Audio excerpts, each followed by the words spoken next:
so we're going to talk about brachytherapy, which is another form of radiation therapy. And my colleague Jillian did a good job explaining what radiation oncologists do.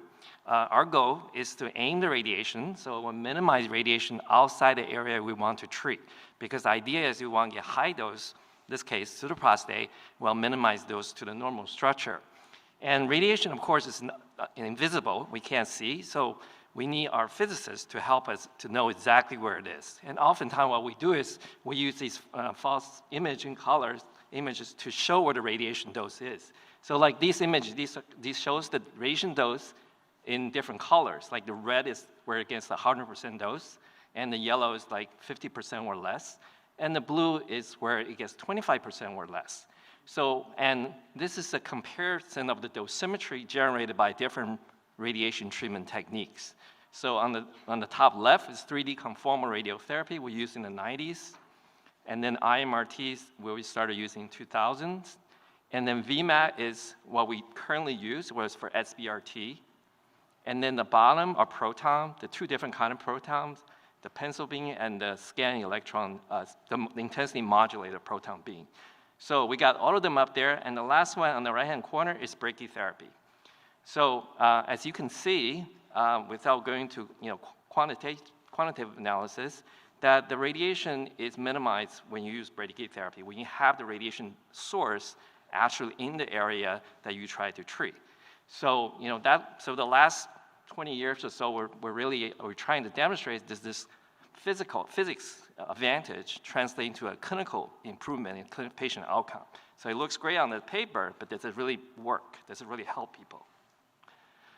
So, Jillian also mentioned the two different kind of radiation. One, of course, is the low dose ray, where we call permanent C brachytherapy. And the idea is that you put the radioactive seeds in the patient's prostate, and as the radioactive seed decay, it releases radiation and treat the prostate. So now, we know that the radiation brachytherapy can be used to treat cancer soon after its discovery in the 1890s. But the trick is, how can we get it done precisely? As I showed in the previous slide, that the radiation dose is dropped off very quickly. So these have to be done very, very precisely. So these seeds has to be placed within a millimeter accuracy. So it's easy to do that on the surface, if the tumor is on the surface. But for a deep-seated tumor, it's challenging. So that's for a long time, the brachytherapy wasn't going anywhere until really the discovery of the imaging technology using ultrasound. So developing an ultrasound technology in the 80s allowed us to be more precise in the way we can place these radioactive seeds in the prostate. So you can see that's an example of seed. They're very small, they're like a little pellet. So because of this technology, that led to like the rise of the low dose or permanent seed brachytherapy, showed that it become effective, that it actually works. So that's low dose brachytherapy. So that is still pretty challenging to put these seeds very precisely in the patient, like accurately, with so many seeds. So there's another technology, it's called high dose brachytherapy. So high dose brachytherapy, I'm just trying to using this device called the remote afterloader. Basically, the idea is that using a computer to control a robot that would send the radiation source into a catheter and then control how long the radiation source stays at each place in the catheter to deliver different kind of dose. So you see that there's a pencil on top of that slide. It shows the flexible cable, which at the tip of this cable is a very tiny little source, which is smaller than a sesame seed. And then that's connected to this machine, which you can see allow it to, there's a two-stepping motor in there, actually control precise position of the seeds along the path of this catheter.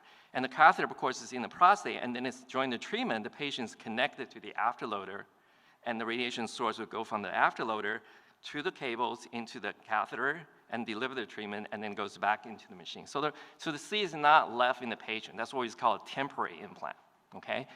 Now, what's nice about this is that, of course, the doctor likes this because we don't get radiation exposure. We don't have to handle the radioactive seeds, and the patient doesn't have to walk around with the seeds.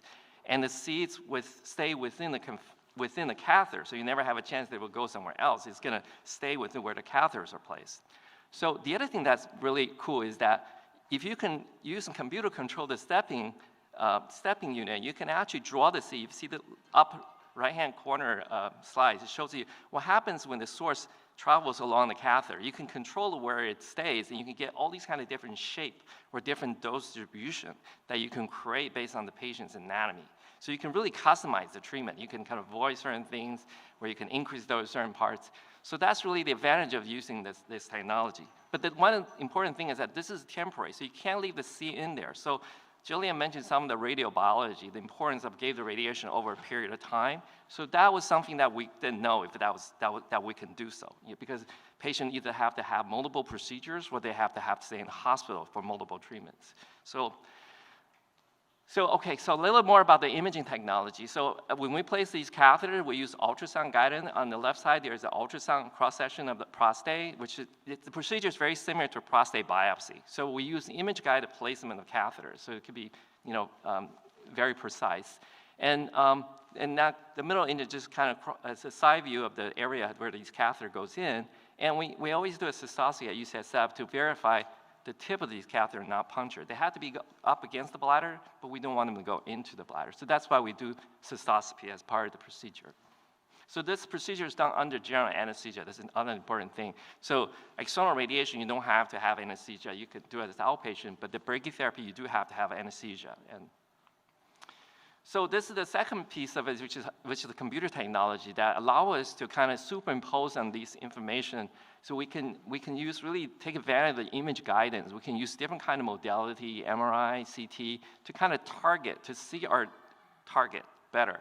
And then in the computer, we have a digital double of the patient's anatomy. That shows the bladder, the bulb, the penis, the prostate is kind of in the wireframe, red wireframe, and the rectum is in the back. And the blue thing in the middle is the urethra. So you can see the challenge right there. We have to cover the prostate, but we cannot hit the urethra. We can't overdose the urethra. So anyway, we use computer optimization. This is called inverse planning simulant annealing, which was discovered at UCSF. And we were able to create a very custom plan very quickly on the fly. So because this has to be done while the patient, in the same, they just had the procedure. We want to take the catheters out as soon as they can go home. So anyway, so that's the technology that we're taking advantage to try to deliver precision and customized radiation treatment. Okay, so now that you understand what HDR and LDR brachytherapy is, what are the applications? So one of the first applications, of course, is try to take advantage of the physical property, the dose distribution. So it's dose escalation. So we try to increase the dose using brachytherapy. And because brachytherapy generally requires procedure, we can try to deliver part of the dose instead of giving all of the dose that way. And so it's often combined with external beam radiation. So generally, this is for patients with high-risk disease, and we may benefit from a higher dose to sterilize the tumor. So early trial, and basically the last 20 or 30 years in radiation was just all ideas about dose escalation. So I'm going to summarize. This is all the brachytherapy trial since ever. So, but the idea is that, okay, so the orange and the brown are low dose rate, and the blue are the high dose rate studies. And the green means the dose escalated arm. So all these are brachytherapy compared with external beam. Brachytherapy dose escalation compared with state-of-the-art external beam radiation at that time of the study, okay? So you can see that every single study show positive benefit of dose escalation using brachytherapy. That's why it's all green. And the downside is that some of the study did also show increased side effects. So you can see that that's the yellow boxes. And, but I also want to point out, every single dose escalation trial in external radiation also had increased side effect in the higher dose arm. But what is interesting, if you look at the HDR trial, the two randomized studies include HDR as a way to boost. They did not show increased side effects. As a matter of fact, the last one, the most recent one, the 2025, the external, the brachytherapy boost arm actually had less side effects than the statistics less. And then they all less, but statistics was in the green. So the last one, the purple trial is a randomized study between LDR and HDR boost. And the main point was that, and it shows that HDR has less side effects. So anyway, so it took the last 20 years, basically, to kind of demonstrate, finding that some of the concept of the hypothesis of a dose does make a difference. So, okay, so the other application is HCR monotherapy. These are basically we use for patients with early stage disease and the risk of disease outside of prostate is low. We can just try to treat the prostate alone. Well, the challenge here is to figure out what is the dose and fractionation that we can use. As Jillian pointed out, the external beam radiation takes like 6 weeks. So how can we get that in 1 or 2 treatments? So in the last 20 years, really what we try to do is trying to slowly go toward an optimal shorter course of treatment. And so there's many other studies done before, but this kind of summarizes what happened. So we went from 6 treatments to 2 treatment and 1 treatment. So it's like potentially you get 1 brachytherapy, HDR brachytherapy, and you'd be done with the treatment. And this trial was done, and unfortunately, the comparing between 1 fraction and 2 fraction, the 1 fraction didn't do as well as 2 fractions. So that's kind of what the state of the monotherapy is. We're stuck at 2 fractions, and it's not terrible, but the patient do have to have 2 procedures when they have HCR monotherapy. And this is changing. I can tell you insider information. This fall, something's going to happen. Something else is going to happen this fall. And I'm smiling because I think it's interesting results. Okay, so last part I'm going to tell is this is kind of just a point out. I know you had a session this afternoon, but it turned out that this benefit of dosimetry can actually allow us to re-radiate. It's like things that I would never imagine doing when I was a resident. But you can actually, so this just kind of show you, the whole point is that the gray area, we started out with treating the whole gland, re-irradiating the whole gland, and then we show that now we're doing what's called focal therapy, which is treat the area where the tumor is located. We use mapping technology and try to just focally target the area within the prostate with focal therapy. Okay. So I'm going to just quickly summarize what I'm talking about. So again, brachytherapy is trying to take advantage of the physics, we call the inverse R-square law, and try to use that, and then we try to take advantage of using modern imaging technology and computer science to deliver precision radiation. So currently, brachytherapy is generally done with 1 or 2 outpatient procedures. Thank you.